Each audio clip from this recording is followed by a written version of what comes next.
ये फिजिक्स का हमारा पहला चैप्टर है गति। 9th क्लास के फिजिक्स का पहला चैप्टर है गति। गति की परिभाषा क्या होती है? गति की परिभाषा क्या होती है?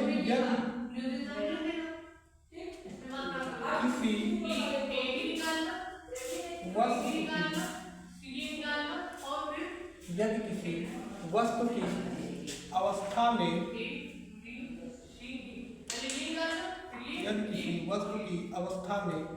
समय के साथ परिवर्तन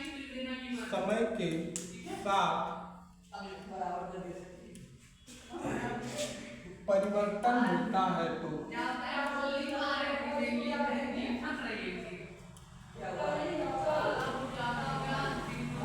तो उसे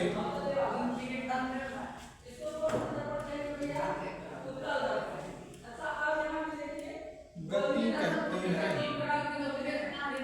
गति की परिभाषा क्या है? यदि किसी वस्तु की स्थिति या अवस्था में समय के साथ परिवर्तन होता है तो उसे क्या बोलते हैं? गति। यदि किसी वस्तु की स्थिति और अवस्था में समय के साथ परिवर्तन होता है तो उसे गति बोलते हैं। और इसी का उल्टा होता है विरामावस्था। यदि किसी वस्तु की स्थिति और अवस्था में समय के साथ परिवर्तन नहीं होता है तो उसे हम क्या बोलते हैं? विरामावस्था। विरामावस्था देख लीजिए क्या होता है।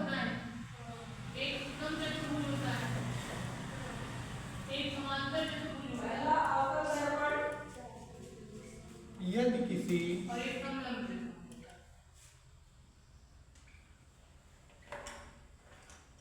वस्तु की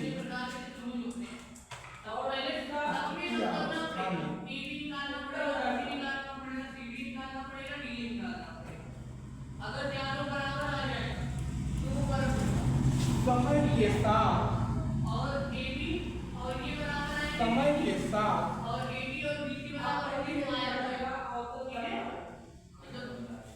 परिवर्तन नहीं होता तो उसे क्या बोलते हैं? विरामावस्था। उसे विरामावस्था बोलते हैं।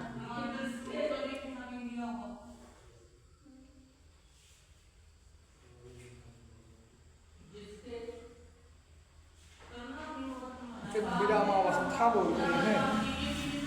अगर किसी वस्तु की स्थिति में समय के साथ परिवर्तन हो रहा है, किसी वस्तु की, जैसे आप अभी यहाँ हैं, 10 मिनट बाद कहीं और रहेंगे तो आपकी स्थिति और अवस्था में परिवर्तन हुआ तो इसे हम क्या बोलेंगे? गतिज अवस्था या गति। आप गति कर रहे हैं तो आप गति कर रहे हैं। अभी आप यहाँ हैं, 10 मिनट बाद कहीं और होंगे, लेकिन अगर आप यहीं हैं, 10 मिनट बाद भी यहीं हैं, तब आप क्या कहलाएगा कि आप किस विराम में हैं? विरामावस्था में हैं। गति का उल्टा क्या होता है? विरामावस्था। अगर आप एक चीज की परिभाषा याद कर लेते हैं तो एक की परिभाषा अपने आप याद हो जाएगी। इसके बाद क्या है?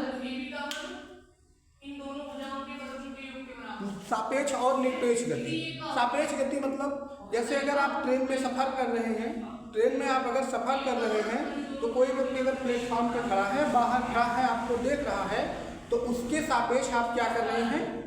गति कर रहे हैं।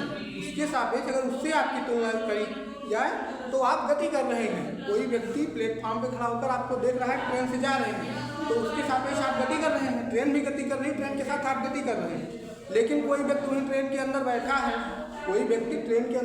है, उसकी तुलना में आप स्थिर हैं, गति नहीं कर रहे हैं, आप विरामावस्था में हैं, क्योंकि आप तो उसके साथ बैठे हैं। उसकी तुलना में आप बैठे हैं, आप गति नहीं कर रहे हैं। तो यह है सापेक्ष और निरपेक्ष गति। उसके बाद है अदिश और सदिश राशियां। क्या है? अदिश और सदिश राशियां।